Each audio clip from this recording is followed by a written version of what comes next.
আজ আমরা আলোচনা করব হচ্ছে কন্ডাক্টর, সেমিকন্ডাক্টর এবং ইনসুলেটর নিয়ে। এই কন্ডাক্টর, সেমিকন্ডাক্টর, ইনসুলেটরের মধ্যে পার্থক্য এবং কোথায় কোথায় এগুলি ব্যবহার করা হয়। আপনারা যদি না জেনে থাকেন কন্ডাক্টর, সেমিকন্ডাক্টর এবং ইনসুলেটরের মধ্যে ডিফারেন্স কী আছে বা কোথায় ব্যবহার করা হয়, তাহলে ভিডিওটি পুরো শেষ অবধি দেখুন। আশা করছি পুরো ভিডিওটি দেখলে আপনারা সম্পূর্ণ বুঝতে পারবেন। সবার প্রথমে আমাদের জানতে হবে এই যে কন্ডাক্টর আছে, এই কন্ডাক্টরটা কী। কন্ডাক্টর হচ্ছে এমন একটি মেটেরিয়াল যার মধ্যে দিয়ে ইলেকট্রিসিটি ফ্লো করে। তো কন্ডাক্টর বেসিক্যালি আমাদের বাড়িতে যখন হাউস ওয়্যারিং হয় তো তখন যে আমরা কেবিল বা ওয়্যার ইউজ করে থাকি তার মধ্যে অ্যালুমিনিয়াম বা কপারের বিভিন্ন তার থাকে, সেটি হচ্ছে কন্ডাক্টর। এবার সাধারণ মানুষের মধ্যে একটা বেসিক্যালি ভুল ধারণা আছে, কন্ডাক্টর মানে হচ্ছে শুধু তার। কন্ডাক্টর মানে তার নয়, কন্ডাক্টর মানে হচ্ছে যেটির মধ্যে দিয়ে ইলেকট্রিসিটি ফ্লো করছে, মানে ইলেকট্রন যেটার মধ্যে দিয়ে যেতে পারে, সেটি হচ্ছে কন্ডাক্টর। এবার বিভিন্ন কন্ডাক্টিং আলাদা আলাদা মেটেরিয়াল আছে, সেই কন্ডাক্টিং মেটেরিয়ালগুলি হচ্ছে যেমন iron, copper, silver, gold. Gold সবথেকে ভালো হচ্ছে কন্ডাক্টিং মেটেরিয়াল, তার কারণ গোল্ডের মধ্যে দিয়ে যখন ইলেকট্রন ফ্লো করে গোল্ডের রেজিস্ট্যান্স ভ্যালু অনেক কম, তার জন্য বেশি পরিমাণে ইলেকট্রন ফ্লো করে। যদি আমরা একটি পাইপ এঁকে নিই, এটি হচ্ছে একটি গোল্ড,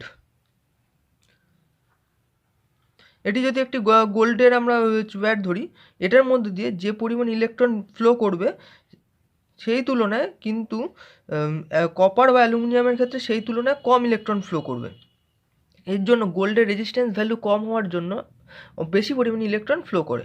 এবং হচ্ছে আমাদের যে কপার বা আয়রন আছে তার মধ্যে দিয়ে রেজিস্ট্যান্স ভ্যালু অনেক বেশি, তার জন্য কম পরিমাণে ইলেকট্রন ফ্লো করবে।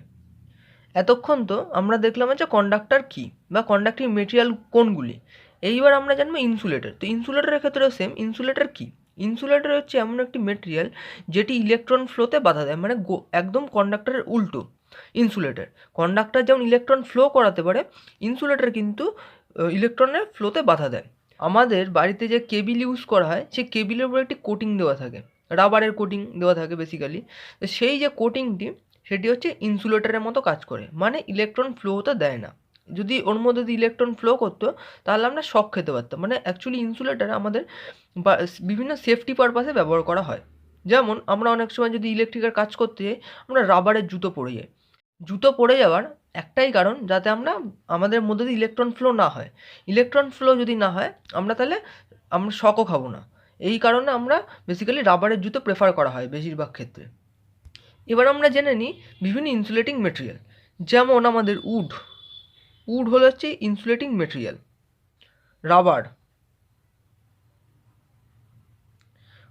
রাবার, প্লাস্টিক, এগুলো হচ্ছে বিভিন্ন ইনসুলেটিং মেটেরিয়াল। সেমিকন্ডাক্টিং মেটেরিয়ালের মধ্যে যেহেতু কন্ডাক্টিং এবং কন্ডাক্টর এবং ইনসুলেটরের ধর্ম বর্তমান, তার জন্য সেমিকন্ডাক্টর অনেকটা সুইচিংয়ের মতো কাজ করে। যেমন একবার ইলেকট্রনে বাধা দেয় আর ইলেকট্রনকে ফ্লো হতে দেয়, অনেকটা সুইচিং। যেমন সুইচ একবার অন করলে ইলেকট্রন ফ্লো করে, অফ করলে ইলেকট্রন ফ্লো বন্ধ হয়ে যায়। ওয়ান টাইপ অফ সুইচিং আমরা বলতে পারি সেমিকন্ডাক্টিং মেটেরিয়াল। সেমিকন্ডাক্টিং মেটেরিয়াল অনেকটা আমাদের টেম্পারেচারের উপর ডিপেন্ড করে। এর আগে জানতে হবে সেমিকন্ডাক্টিং মেটেরিয়াল কোনগুলি। সিলিকন এবং জার্মেনিয়াম হচ্ছে একটি সেমিকন্ডাক্টিং মেটেরিয়াল। এই সিলিকন এবং জার্মেনিয়াম আমাদের যে টেম্পারেচারের উপর ডিপেন্ড করে কাজগুলি করে। সিলিকন যখন নর্মাল টেম্পারেচার থাকে তখন এটি আমাদের ইনসুলেটরের মতো বিহেভিয়ার করে, তখন ইলেকট্রন ফ্লো হয় না। ঠিক আছে, যদি আমরা সিলিকনকে হিট দিই বা টেম্পারেচার ইনক্রিজ করি, মানে বাড়াই, তখন সেটি তৈরি হচ্ছে একটি কন্ডাক্টিং মেটেরিয়াল। তখনটি তৈরি হয়ে যায় কন্ডাক্টিং মেটেরিয়াল। যতক্ষণ আমাদের নর্মাল টেম্পারেচারে থাকবে ততক্ষণ থাকবে হচ্ছে ইনসুলেটর।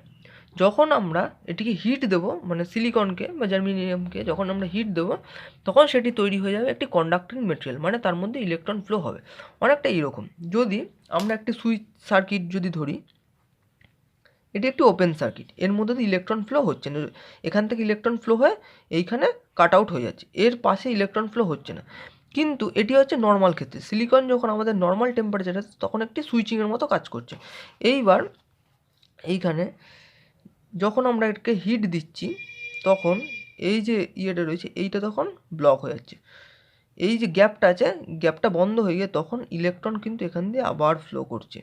তখন এটি তৈরি হচ্ছে একটি কন্ডাক্টর। এর মধ্যে হিট দিতে হবে। যখন আমরা এর মধ্যে হিট দেব তখন এটি তৈরি হয়ে যাবে একটি কন্ডাক্টিং মেটেরিয়াল। তার মানে সেমিকন্ডাক্টরকে এমনভাবে তৈরি করা হয়েছে নর্মাল টেম্পারেচারে এটি ইনসুলেটরের মতো বিহেভিয়ার করবে। যখন আমরা বিভিন্ন হিট পাবে তখন সেটি কন্ডাক্টিংয়ের মতো বিহেভিয়ার করবে।